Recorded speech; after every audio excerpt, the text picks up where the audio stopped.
Pernahkah kamu ingin menyelam ke bagian samudra yang paling dalam? Nah, hari ini kamu akan punya kesempatan mewujudkannya. Sebelumnya, seberapa lama kamu mampu menahan napas? Tidak terlalu lama. Tenang, jangan khawatir. Silahkan naik kapal selamku dan ikutlah denganku dalam perjalanan menuju kedalaman. Siap? Oke, ayo menyelam. Saat ini, tepat di bawah permukaan, kamu melihat banyak makhluk hidup berkeliaran di sini. Banyak sekali ikan dan hewan laut, serta halo, orang-orang yang sedang berenang melambaikan tangan ke kita. Tapi kita tak akan berlama-lama di sini. Dadah! Pada kedalaman 20 meter, ada dunia baru yang terbuka di depan matamu. Terumbu karang dangkal tumbuh dengan indah tidak jauh dari pantai. Dan hey, kita bertemu banyak orang lagi di sini. Tapi kali ini, mereka adalah penyelam scuba. Tanpa peralatan khusus ini, tekanan air di kedalaman ini tidak ramah bagi penyelam biasa. 40 meter adalah kedalaman tempat kita berpamitan, bahkan kepada penyelam rekreasi. Ini adalah batas maksimum yang diizinkan untuk mereka. Selamat bersenang-senang, teman-teman. 60 meter, dan kita bertemu orka pertama. Paus ini mendiami perairan yang relatif dangkal di hampir semua laut dan samudra di dunia. Tahukah kamu bahwa orka adalah predator puncak? Artinya, orka tidak punya musuh alami dan tidak ada yang bisa mengalahkannya. Pada kedalaman 70 meter, kita bertemu dengan hiu paus, spesies ikan terbesar yang diketahui dunia dengan berat mencapai 60 ton. Umurnya pun lumayan panjang, semoga panjang umur selalu ya. Hiu paus bisa hidup sampai sekitar 130 tahun. Sekarang, lihatlah keluar. Jika kamu melihat penyelam scuba, artinya dia adalah seorang profesional. Karena pada kedalaman 100 meter, mereka harus sangat berhati-hati agar tidak terkena penyakit dekompresi. Penyakit ini terjadi jika kamu naik terlalu cepat ke permukaan. Dan jika beruntung, kamu juga bisa melihat gurita Pasifik raksasa. Dia tinggal di perairan dingin mulai sedalam ini dan sampai kedalaman 2000 meter. Sekarang, kita memasuki bagian samudra yang gelap. Pada kedalaman 150 meter, hanya 1% cahaya dari permukaan yang sampai ke sini. Sisanya diserap oleh air. Segala sesuatu yang lebih dalam dari sini akan menjadi semakin gelap. Hei, lihat! Pada kedalaman 200 meter, ada oarfish raksasa yang mengitari kapal selam kita. Makhluk ini diyakini sebagai penyebab dari semua penampakan ular laut. Dan banyak yang salah kaprah. Terkadang, mereka berenang ke permukaan dan menakuti para pelaut dan perenang. Tidak heran, panjang ikan ini bisa sampai 11 meter. Pastinya cukup untuk membuat bulu kuduku berdiri. Oke, sekarang kita berada di kedalaman 300 meter. Dan sebentar, makhluk besar apa yang ada di luar sana itu? Oh, aku tahu. Itu kepiting laba-laba Jepang. Kamu bingung kenapa laba-laba? Tuh, lihat saja kaki mereka. Dan jawabannya akan datang kepadamu tanpa butuh petunjuk lain. Omong-omong, kaki-kaki ini juga yang mendominasi ukuran makhluk ini. Tubuh kepiting seperti ini biasanya hanya selebar setengah meter. Mari masuk lebih dalam. Dan di kedalaman 500 meter, kamu akan melihat paus biru terakhir. Tidak, bukan paus biru terakhir di dunia. Maksudku, ini adalah jarak terdalam yang bisa mereka tempuh. Paus biru tidak benar-benar perlu menyelam sampai sedalam ini untuk mencari makanan yang sudah berlimpah di perairan dangkal. Tapi mereka masih mampu.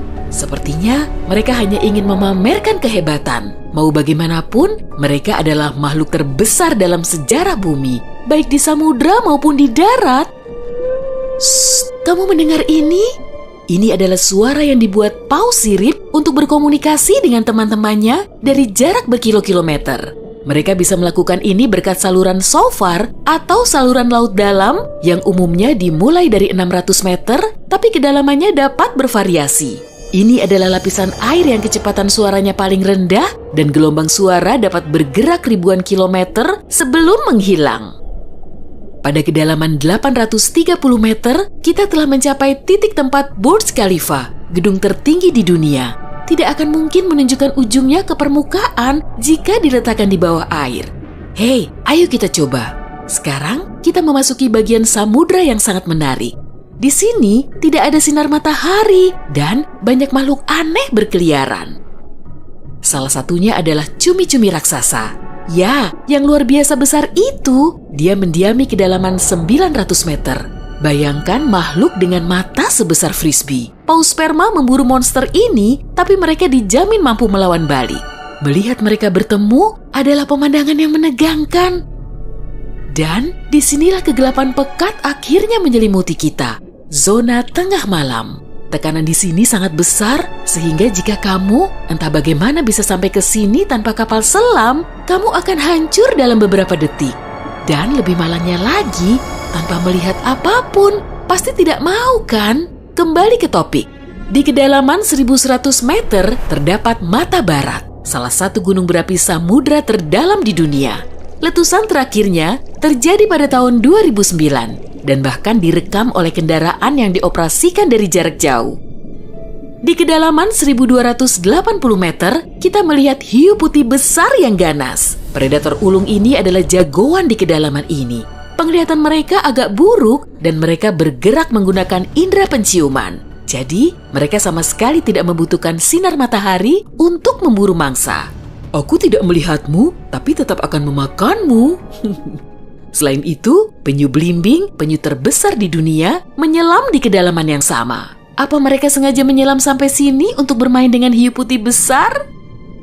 Wah, lihat jala-jala besar itu. Kita sekarang berada di kedalaman 1500 meter, tempat metode penangkapan ikan bernama menangkap semua digunakan. Jala di sini akan diseret di sepanjang dasar samudra, menangkap apa saja yang kurang beruntung di sana. Mengenai seberapa merugikannya metode ini bagi kehidupan samudra, biar kamu sendiri yang menilai. Pada kedalaman 1830 meter, jika berada di Grand Canyon, kita akan duduk di titik terendah dan terdalamnya. Bayangkan semua curug di sana terisi penuh oleh air, maka seperti itulah pemandangan di sini. Nah, jika kita benar-benar berhati-hati, pada kedalaman 2000 meter, kita akan melihat ikan naga hitam. Makhluk yang bagaikan muncul dari mimpi buruk ini tinggal di bagian samudra yang dalam dan gelap. Dan percayalah padaku, lebih baik dia tetap di sana. Bentuknya mirip makhluk dari film horor dan aku lebih suka jika kita tidak berpapasan dengannya di permukaan. Pada kedalaman 2250 meter, kita harus berpamitan dengan paus sperma. Ini adalah titik terdalam yang bisa mereka selami. Dan mereka memang tidak punya urusan untuk menyelam lebih dalam lagi. Mungkin kalau mereka berburu ikan naga hitam, atau justru mereka yang diburu. Mustahil, perbedaan ukuran mereka terlalu besar. Panjang paus sperma bisa mencapai 19 meter yang menjadikannya paus bergigi terbesar di dunia. Tidak banyak makhluk laut bisa melawannya. Semoga kapal selam kita punya lampu sorot yang kuat ya. Karena tanpanya, kita tidak akan bisa melihat keindahan terumbu karang samudra dalam yang super indah di kedalaman 3000 meter. Terumbu karang ini dapat ditemukan di setiap samudra dan sayangnya tidak bisa dilihat tanpa peralatan khusus untuk menyelam di samudra dalam. Oke, mari terus melangkah lebih dalam. Dan di kedalaman 3700 meter, kita mencapai kedalaman rata-rata samudra dunia. Mulai sekarang, perjalanan menuju kedalaman yang sebenarnya dimulai. Dasar samudra rata-rata telah kita lewati, jadi sekarang saatnya menyelami celah terdalam. Pada kedalaman 4500 meter, monster dari mimpi buruk terburukmu muncul di sini. Anglerfish misalnya, akan membuat siapapun bergidik ngeri. Giginya yang panjang dan bengkok, serta antena di kepalanya untuk memikat mangsa, sudah cukup untuk menimbulkan rasa takut, bahkan di hati orang-orang yang paling berani. Tapi yang lebih mengerikan, mungkin adalah makhluk yang disebut swallower hitam. Itu adalah monster mirip belut yang memiliki perut super elastis dan mampu menelan mangsa yang ukurannya 2 kali lipat. Lihatlah ke bawah, dan kamu akan melihat bangkai kapal terdalam yang pernah ditemukan. SS Rio Grande di Atlantik Selatan yang tenggelam pada tahun 1941 dan mencapai kedalaman 5.760 meter.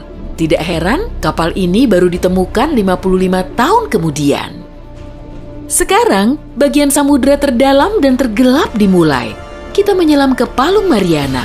Menurut pengukuran resminya, Palung Mariana dimulai pada kedalaman sekitar 6.000 meter. Ini adalah area yang paling jarang dieksplorasi dan paling menarik bagi para ilmuwan dan petualang. Apa yang ada di dasarnya? Baiklah, kita akan melihatnya. Tapi selagi masih dalam perjalanan, aku akan menunjukkan hal-hal lain yang ada di sini. Misalnya, ini adalah ikan terdalam yang pernah ditemukan. Namanya ikan siput. Dan dia tinggal di kedalaman 7.900 meter.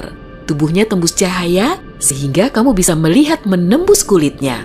Ya, untungnya kita tidak mematikan lampu. Bentuk makhluk mungil ini ternyata sangat imut bagi makhluk yang mampu menahan tekanan sekuat ini. Makin rendah dan dalam, kamu tidak akan melihat jenis ikan atau hewan vertebrata apapun di sini. Tekanannya terlalu besar untuk makhluk-makhluk tadi. Tapi ada udang dan invertebrata lainnya. Belum lagi mikrob yang dapat hidup bahkan di bagian terdalam samudra. Dan bagian terdalam itu adalah kedalaman Challenger. Ini adalah bagian bawah Palu Mariana dan kedalamannya 10.927 meter. Ya, kita telah sampai di bagian paling bawah bumi. Tak banyak orang yang pernah ke sini dan tak banyak juga yang diketahui tentangnya. Tapi para ilmuwan tidak akan berhenti dan ada harapan kita akan segera menemukan rahasia apa yang berada di kedalaman samudra.